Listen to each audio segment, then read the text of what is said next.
বাংলাদেশেও কি পরিমাণ মুসলিম নারী নিয়মিত রেপের শিকার হয়, ধর্ষণের শিকার হয়, প্রেমের ফাঁদে ফেলে হিন্দুত্ববাদীরা পর্যন্ত কত নারীকে সম্ভ্রমহানি করে।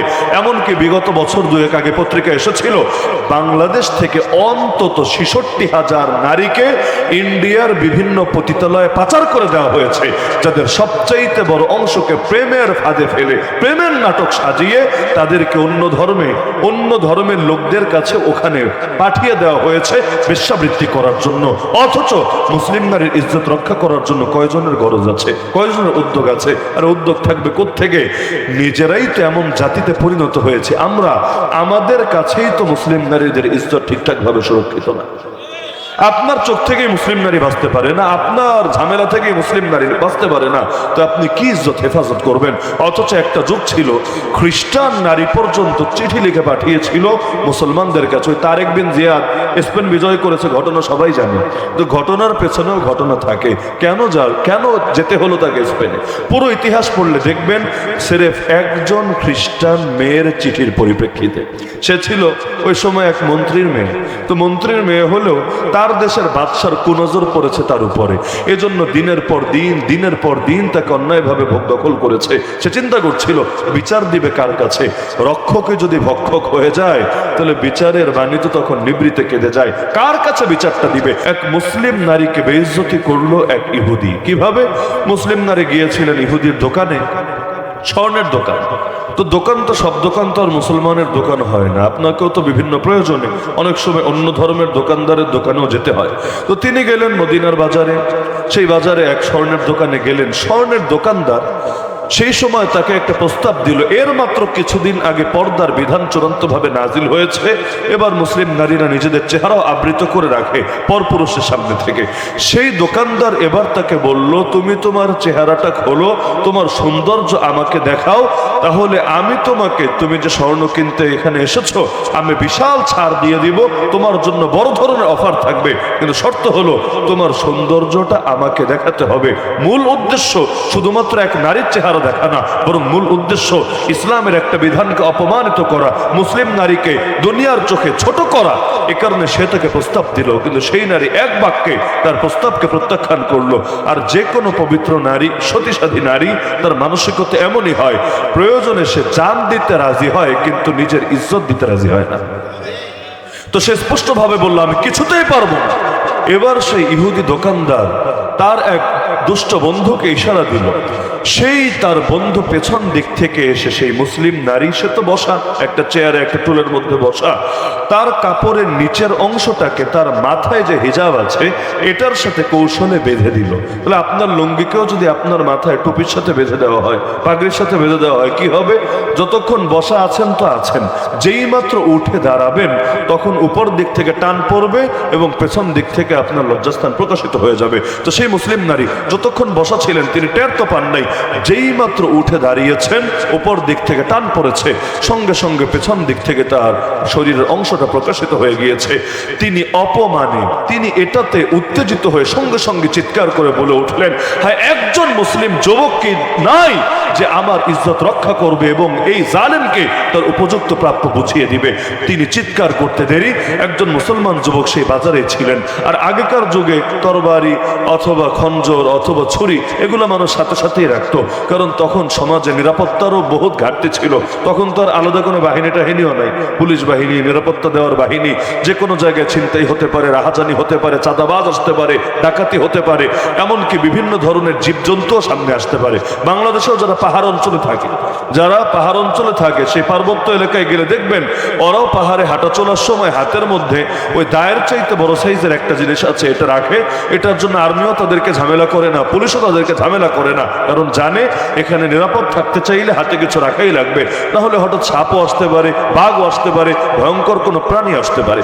তো একজন যুবক সাহাবী তিনি যখন দেখলেন এভাবে একজন মুসলিম নারীর বেইজ্জতি করা হচ্ছে, সঙ্গে সঙ্গে তিনি তরবারিটা বের করে আর কোনো দিকে তাকালেন না, সেই ইহুদির মাথায় আঘাত করে তার গর্দানকেই তার দেহ থেকে আলাদা করে দিলেন।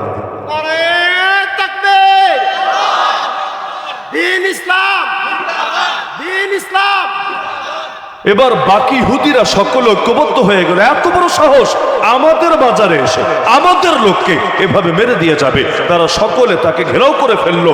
এরপর সবাই মিলে সেই মুসলিম সাহাবীকে তাকে সেখানে হত্যা করে ফেললো। সেই নারীকে মারে নাই, কিন্তু তাকে তার ইজ্জত বাঁচানোর জন্য যেই পুরুষ সাহাবী সেই ইহুদির মাথা দেহ থেকে আলাদা করেছে, সকলে মিলে তাকে এবার মেরে ফেললো। আল্লাহ রসুল সাল্লাল্লাহু আলাইহি ওয়াসাল্লামের কাছে যখন এই সংবাদ পৌঁছলো, নবী বললেন ইসলামের বিধানই হলো এটা, একজন মানুষকে যদি 1000 জন মিলেও মারে, একজন মানুষকে যদি 1000 মানুষ মিলেও মারে, ইসলামের বিধান হলো জানের বদলে জান, প্রাণের বদলে প্রাণ। যারা মেরেছে এবার তাদেরকেও মৃত্যুদণ্ড দিতে হবে, তাতে একজনই হোক আর 1000 জনই হোক দেখার বিষয় না। আল্লাহ নবী এবার সিদ্ধান্ত নিলেন ওই ইহুদি পুরো গোষ্ঠী সেখানে যারা আছে তাদের ব্যাপারেই নবীজি সাল্লাল্লাহু আলাইহি ওয়াসাল্লাম মৃত্যুদণ্ডের রায় দিবেন। আল্লাহ নবী সাহাবীদেরকে নিয়ে রওনা হলেন।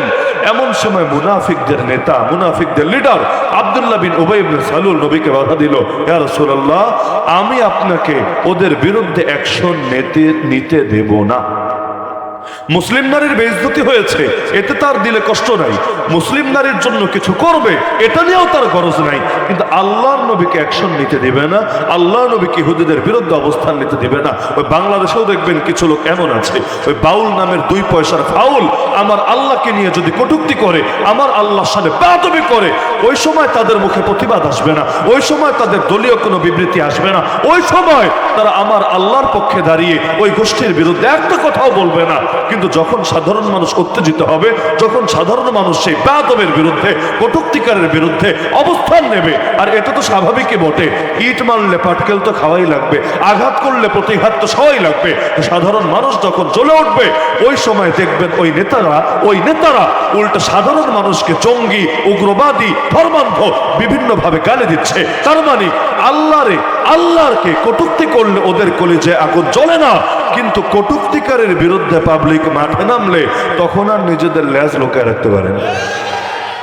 আর জামানার মুনাফিকদের বৈশিষ্ট্য এটা। মুসলিম নারীর বেইজ্জতি হলো, এতে মুনাফিক সর্দারের কষ্ট নাই।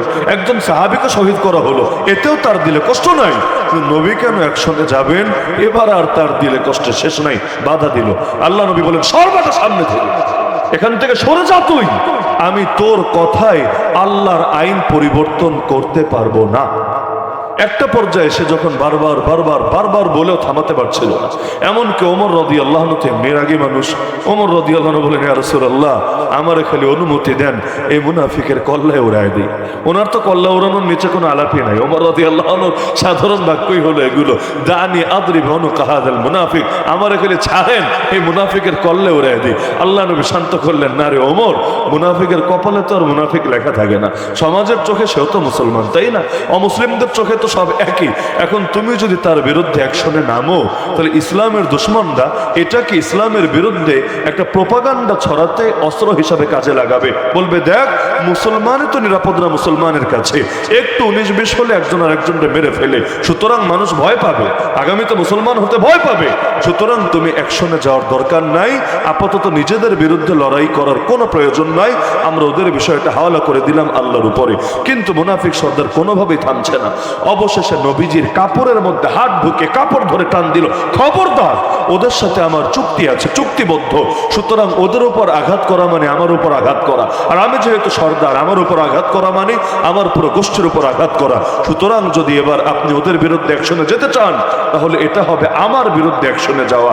আল্লাহ রসুল দেখলেন এবার যদি মুনাফিকদেরকে আসলেই তিনি এখনই মৃত্যুদণ্ড দিতে চান, তাহলে আগে ওর সাথে একটা যুদ্ধ করতে হবে, ওর পুরো গোষ্ঠীকে আগে দমাতে হবে। কিন্তু ওই পরিস্থিতিটা এখন ইসলামের জন্য কল্যাণকর হবে না, হিতকর হবে না।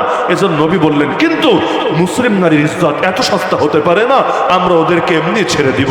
সুতরাং নবী আবার নির্দেশ জারি করলেন, সব কয়টাকে ধরে পুরো মদিনা ছাড়া করো। এই বেয়াদবগুলো মদিনার আনাচে কানাচে আশপাশেও যাতে থাকতে না পারে, পুরো এলাকা থেকে এদেরকে উচ্ছেদ করো।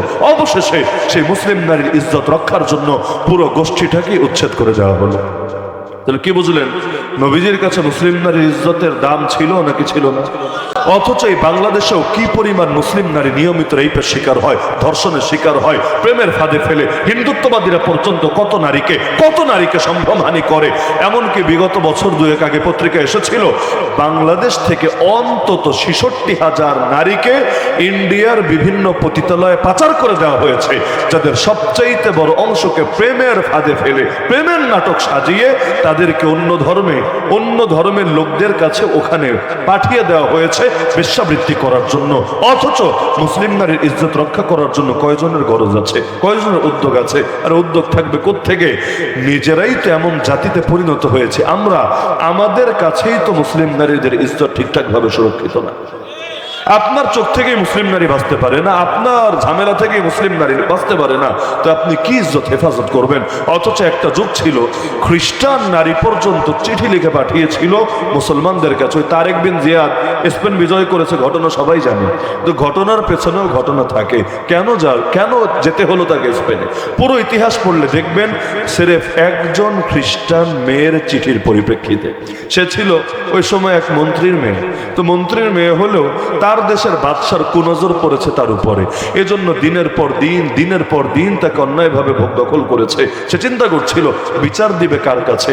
রক্ষকে যদি ভক্ষক হয়ে যায় তাহলে বিচারের বাণী তো তখন নিবৃতে কেঁদে যায়, কার কাছে বিচারটা দিবে?